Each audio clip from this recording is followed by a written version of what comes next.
안녕하십니까. 미국 실버 뉴스입니다.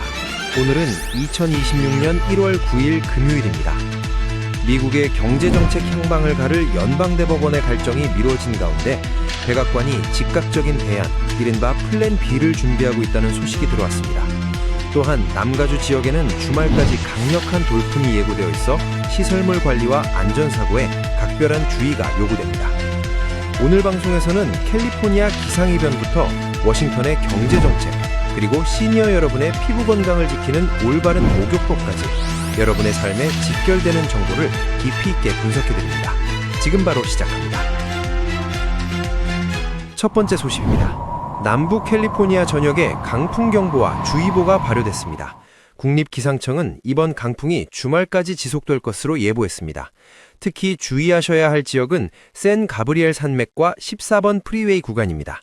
이 지역에는 최대 시속 70마일에 달하는 돌풍이 불 것으로 예상됩니다. 시속 70마일은 허리케인급에 준하는 풍속으로 주행 중인 트럭이나 차체가 높은 SUV 차량이 휘청거릴 수 있는 위력입니다. 오늘과 내일 해당 구간을 운행하시는 분들은 반드시 감속 운행하시고 가급적 우회도로를 이용하시는 것이 안전합니다. 이번 강풍이 특히 위험한 이유는 토양 상태 때문입니다. 최근 캘리포니아에 내린 폭우로 지반이 매우 약해져 있습니다. 젖은 흙은 나무 뿌리를 지탱하는 힘이 약하기 때문에 평소라면 견딜 수 있는 바람에도 거목들이 쉽게 뿌리째 뽑힐 수 있습니다. 이는 도로 차단뿐만 아니라 주택 덮침과 그리고 전신주 파손으로 인한 대규모 정전으로 이어질 가능성이 매우 높습니다. 기상당국은 화재 위험을 알리는 레드 플래그 경보는 발효하지 않았으나 정전에 대비해 손전등과 비상식수를 점검하실 것을 권고하고 있습니다. 집 주변에 날아갈 수 있는 시설물은 미리 고정하시기 바랍니다. 다음은 안타까운 사건 소식입니다. LA 북부 실마 지역의 한 주택에서 부부간의 총격으로 남편이 사망하고 아내가 중태에 빠지는 비극적인 사건이 발생했습니다. 현지 경찰 발표에 따르면 당초 자살 시도 신고를 받고 출동했으나 현장 조사 결과 부부 사이의 다툼이 총격으로 이어진 것으로 파악됐습니다. 경찰은 숨진 남편이 아내에게 총격을 가한 뒤 스스로 목숨을 끊었을 것으로 추정합니다. 더욱 가슴 아픈 점은 당시 주택 내에 10대 자녀들이 함께 있었다는 사실입니다. 다행히 자녀들의 신체적 부상은 없는 것으로 확인되었지만 부모의 비극을 목격한 자녀들의 심리적 충격은 이루 말할 수 없을 것입니다. 미국 내 가정폭력 통계에 따르면 경제적 어려움이나 정서적 고립감이 극단적인 선택으로 이어지는 경우가 많습니다. 이번 사건 역시 외부 침입 흔적이 없는 가정 내 비극으로 종결될 가능성이 높지만 이웃과 단절되기 쉬운 현대사회에서 주변을 돌아보는 관심이 필요해 보입니다.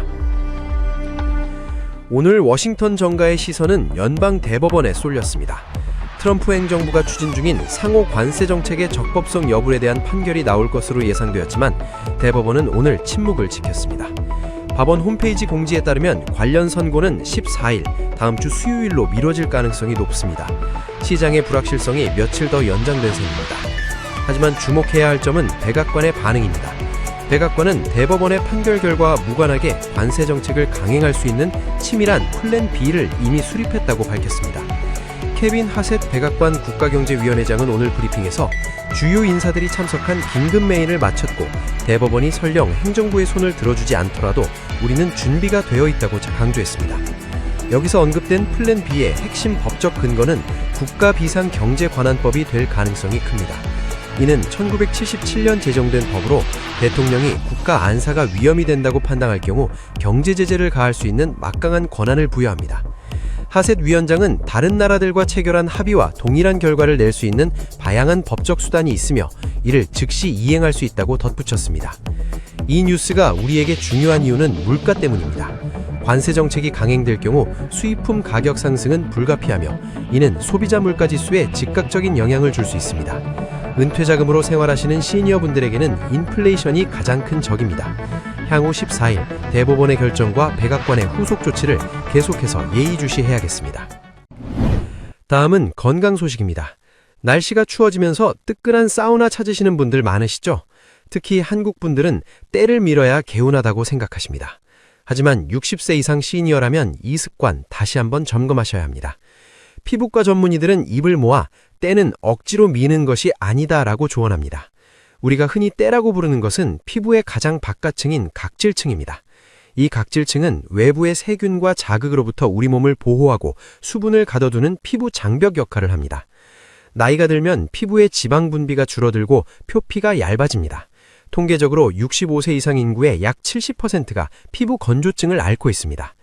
이런 상태에서 거친 타올로 때를 밀면 보호막인 각질이 과도하게 떨어져 나가면서 피부가 급격히 건조해지고 가려움증을 유발하는 노인성 소양증의 원인이 됩니다. 건강한 피부 관리를 위한 원칙은 다음과 같습니다. 첫째, 때를 미는 횟수는 1년에 3, 4회면 충분합니다. 각질은 약 2주에서 4주 주기로 자연스럽게 탈락하기 때문입니다. 둘째, 때를 밀 때는 반드시 따뜻한 물에 충분히 불린 뒤 부드럽게 문질러야 합니다. 셋째, 목욕 직후 3분 이내에 보습제를 충분히 발라 수분 증발을 말아야 합니다. 또한 심혈관 질환이 있으신 분들은 고온의 사우나와 냉탕을 오가는 냉온욕이 혈압을 급격히 변화시켜 위험할 수 있으니 주의하셔야 합니다. 시원함보다는 안전함을 먼저 생각하는 목욕 습관이 필요합니다. 마지막으로 한국 뉴스 정리해드립니다. 첫째, 윤석열 전 대통령 관련입니다. 내란 우두머리 혐의, 면류법 용어로 수괴 혐의를 받고 있는 윤석열 전 대통령에 대한 특별검사팀의 구형이 다음 주 화요일, 이른 13일로 연기됐습니다. 당초 한국 시간 9일 걸심 공판에서 구형이 이뤄질 예정이었지만 변호인단의 최후 변론이 길어지면서 재판부가 칠정을 오정했습니다. 재판부는 13일에 추가 기일을 열어 특별검사의 구형과 피고인들의 최후 진술을 듣고 재판 절차를 종결할 예정입니다. 이번 재판은 한국 헌정사상 초유의 사태인 만큼 재판부의 진행 과정 하나하나에 전 세계의 이목이 집중되고 있습니다. 둘째, 서울시 의원 공천비리 수사 속보입니다. 2022년 지방선거 당시 더불어민주당 강선우 의원 측에 공천 헌금 1억 원을 건넨 혐의를 받고 있는 김경 서울시 의원이 혐의를 인정했습니다. 김 의원은 그동안 혐의를 전면 부인해왔으나 최근 경찰에 자술서를 제출하며 입장을 번복했습니다. 법조계 일각에선 이것을 두고 본격적인 검찰 수사를 앞두고 형량을 줄이거나 관련된 인물들과 진술을 맞추기 위한 전략적 선택이 아니냐는 분석도 제기되고 있습니다. 향후 강선우 의원에 대한 수사로까지 확대될지 귀추가 주목됩니다. 오늘 준비한 소식은 여기까지입니다. 주말 동안 강풍 피해 없도록 집 주변을 한 번 더 살펴보시고 따뜻한 물은 자주 드시되 과도한 사우나는 피하시며 건강 챙기시기 바랍니다. 미국 실버 뉴스는 팩트에 기반한 정확한 뉴스로 다음 시간에 찾아뵙겠습니다.